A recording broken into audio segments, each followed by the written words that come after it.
오늘 우리에게 주시는 귀한 하나님의 말씀 시편 5편 1절에서 12절의 말씀을 찾으셨으면 우리 함께 읽겠습니다. 여호와여, 나의 말에 귀를 기울이사 나의 심정을 헤아려 주소서. 나의 왕, 나의 하나님이여, 내가 부르짖는 소리를 들으소서. 내가 주께 기도하나이다. 여호와여, 아침에 주께서 나의 소리를 들으시리니 아침에 내가 주께 기도하고 바라리이다. 주는 죄악을 기뻐하는 신이 아니시니 악이 주와 함께 머물지 못하며 오만한 자들이 주의 목전에 서지 못하리이다. 주는 모든 행악자를 미워하시며 거짓말하는 자들을 멸망시키시리이다. 여호와께서는 피 흘리기를 즐기는 자와 속이는 자를 싫어하시나이다. 오직 나는 주의 풍성한 사랑을 힘입어 주의 집에 들어가 주를 경외함으로 성전을 향하여 예배하리이다. 여호와여, 나의 원수들로 말미암아 주의 의로 나를 인도하시고 주의 길을 내 목전에 곧게 하소서. 그들의 입에 신실함이 없고 그들의 심중이 심히 악하며 그들의 목구멍은 열린 무덤 같고 그들의 혀로는 아첨하나이다. 하나님이여, 그들을 정죄하사 자기 꾀에 빠지게 하시고 그 많은 허물로 말미암아 그들을 쫓아내소서. 그들이 주를 배역함이니이다. 그러나 주께 피하는 모든 사람은 다 기뻐하며 주의 보호로 말미암아 영원히 기뻐 외치고 주의 이름을 사랑하는 자들은 주를 즐거워하리이다. 여호와여, 주는 의인에게 복을 주시고 방패로 함같이 은혜로 그를 호위하시리이다. 아멘. 오늘 본문은 하나님의 은혜에 의지하여서 기도 응답과 보호하심을 간구하는 시입니다. 원수와 문제에 둘러싸여 있는 시인은 오직 하나님만 바라보며 간절히 부르짖고 믿음을 선포하지요. 우리가 매일 새벽 읽고 있는 시편은 말 그대로 시 모음집입니다. 시 모음집. 고대 사회에서는 인구 대부분이 문맹이었죠. 극소수의 사람만 글을 읽고 쓸 수가 있었습니다. 그렇기 때문에 사실 시편 대부분은 그 극소수의 지식인들을 위한 것이 아니라, 그렇게 읽기 위한 것이 아니라요, 다수의 회중이 음조를 붙여서 암송하고 노래하기 위한 그런 노래 가사였습니다. 즉 시편은요, 글로 읽을 때는 우리에게는 시예요. 그렇지만 시편의 진짜 기능은 무엇이냐면은 입술로 고백하는 찬양의 노래라는 것입니다. 저는 오늘 시편 5편을 통해 하나님께서 주시는 은혜를 주께 기도하고 바라리이다라는 제목으로 여러분과 나누고자 합니다. 첫째로 저는 시인의 상황을 중심으로 오늘 본문을 보겠습니다. 오늘 본문에서 시인은 하나님께 기도하지요. 1절에서 여호와여, 나의 말에 귀를 기울이사 나의 심정을 헤아려 주소서라고 합니다. 여기서 이제 심정으로 번역된 말은 사실 중얼거림을 가리켜요. 하나님께서 중얼거림 같은 내 속에 있는 기도까지, 내 마음을 좀 헤아려 주십시오, 이러한 요청입니다. 우리는 언어라는 수단을 통해서 하나님과 소통하지만 사실 너무 힘들고 고통스러울 때는 입 밖으로 말이 안 나올 때가 참 많습니다. 지금 시인이 그런 상태에 있어요. 그는 나의 왕, 나의 하나님, 이렇게 부른 후에 3절에서 아침에 주께서 나의 소리를 들으시리니 아침에 내가 주께 기도하고 바라리이다 라고 합니다. 그는 아침부터 하나님을 향해서 달려갔습니다. 아마 밤새 그가 잠을 이루지 못하게 하는 어떤 문제가 있었던 것 같아요. 아니면 아침부터 그를 깨우는 기도 제목이 있었던 것 같습니다. 여러분은 이 새벽 예배 자리에 왜 나오셨습니까? 저절로 문이 떠져서, 아니면 새벽에 할 일이 없어서 나오신 분은 아마 거의 없을 것입니다. 아니면 나는 오직 하나님만 기뻐하며 하나님만 찬양하리라, 이런 결사각오로 나온 분들이 계시지요. 그런데 저를 포함한 아마 대부분의 사람은 인생에 해결되지 않는 문제와 어려움이 있어서 하나님을 찾지 않고는 견딜 수 없는 인생의 갈급함과 답답함이 있어서 이 자리에 오지 않으셨습니까? 지금 시인의 상황은 어떻습니까? 4절부터 6절을 보면요, 이 세상에 하나님이 미워하는 죄가 너무나 많습니다. 오만한 자들, 행악자들, 거짓말하고 피 흘리고 속이는 그런 원수가 세상에 있다는 것입니다. 시인은요, 그런 문제 가운데 살고 있는 사람입니다. 성경을 쓴 사람도 그런 문제 가운데 있다면 우리는 더할 나위 없겠지요. 그러나 그의 믿음은 무엇입니까? 시편 5편 7절에서 이렇게 선포하지요. 우리 다 함께 읽어보겠습니다. 오직 나는 주의 풍성한 사랑을 힘입어 주의 집에 들어가 주를 경외함으로 성전을 향하여 예배하리이다. 아멘. 세상에는 원수가 가득하지만 그러나 나는 하나님의 사랑을 신뢰하며 그렇기 때문에 나는 주의 집으로 피하겠다는 겁니다. 세상이 나를 둘러 진치고 나를 괴롭히고 넘어뜨리려고 죽이려고 해도 오직 나는 예배합니다. 하나님이 나를 사랑하심으로 나는 하나님의 성전을 향해 달려가고 하나님의 성전에서 하나님의 얼굴을 보고 말겠습니다. 그게 오늘 시편의 저자가 하고 있는 이야기예요. 내가 이 성전에 왔습니다가 아니고요, 하나님이 나를 부르십니다.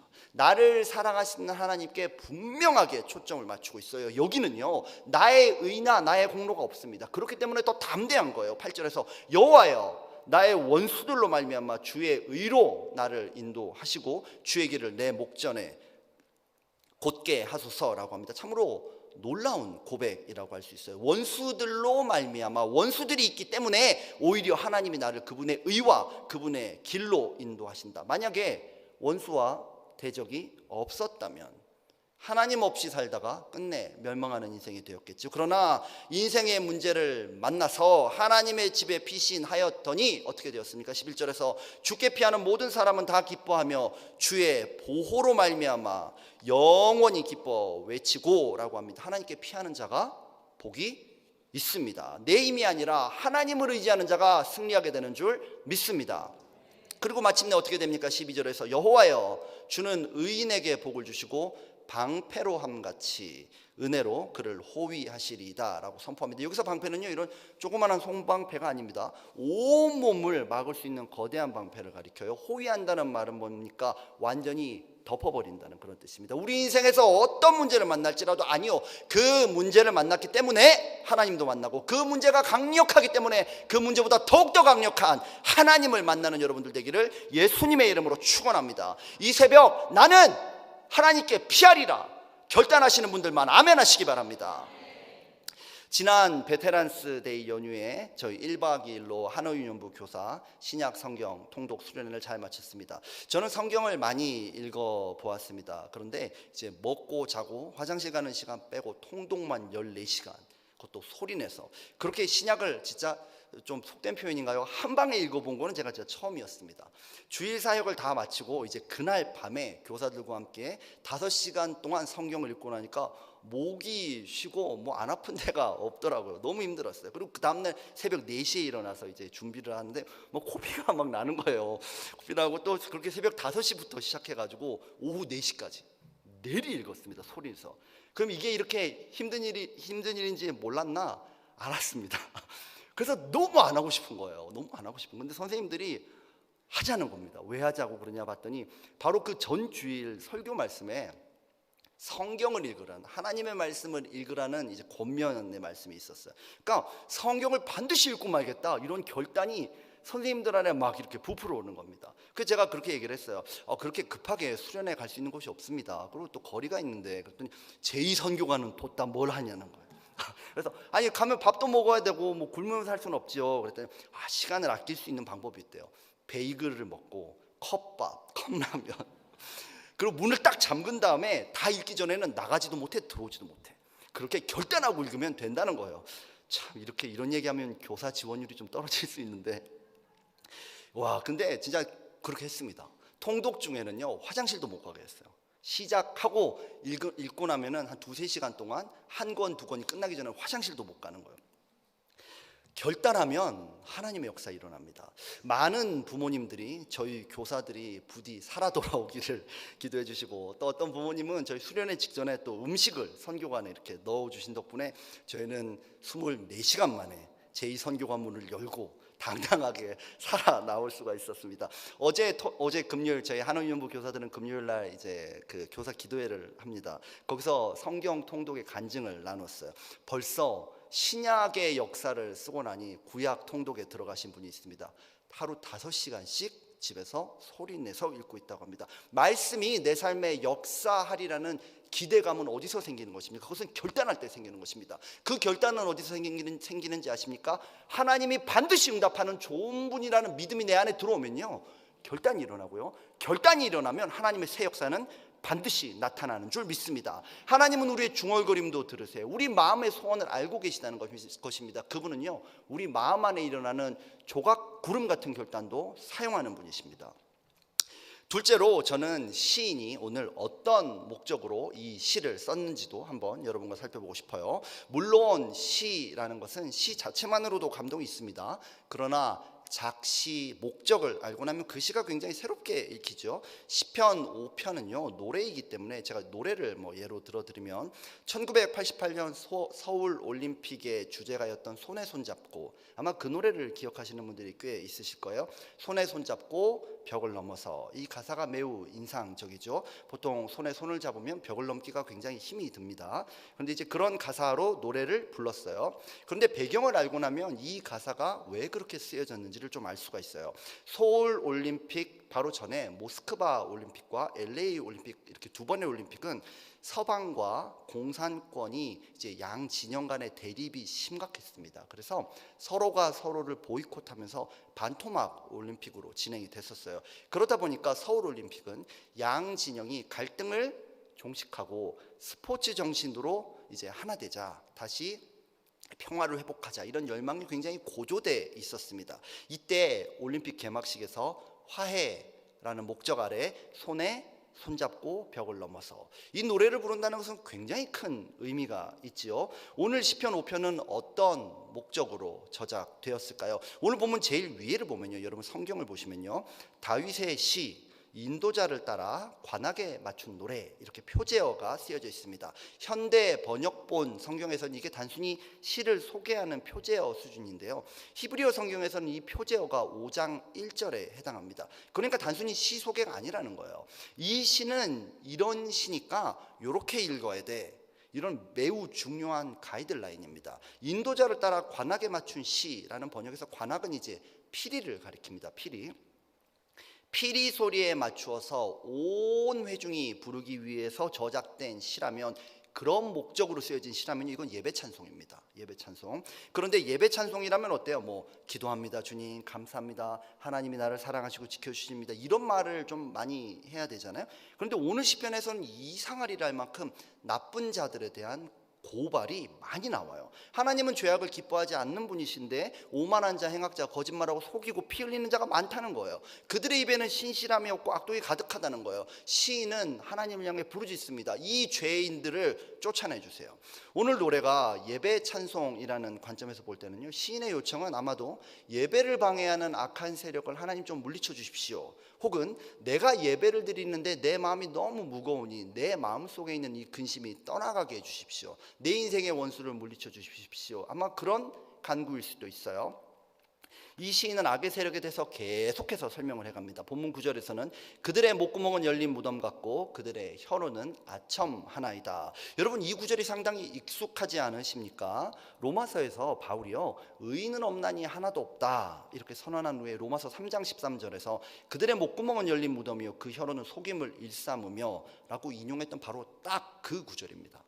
한국어 성경에서는 이제 시편의 본문과 로마서의 본문이 약간 이제 다르게 번역이 되어 있긴 한데요, 바울이 로마서에서 사용한 헬라어 표현이요, 이 히브리어 시편을 헬라어로 번역한 그 번역본과 100% 토시 하나까지 똑같습니다.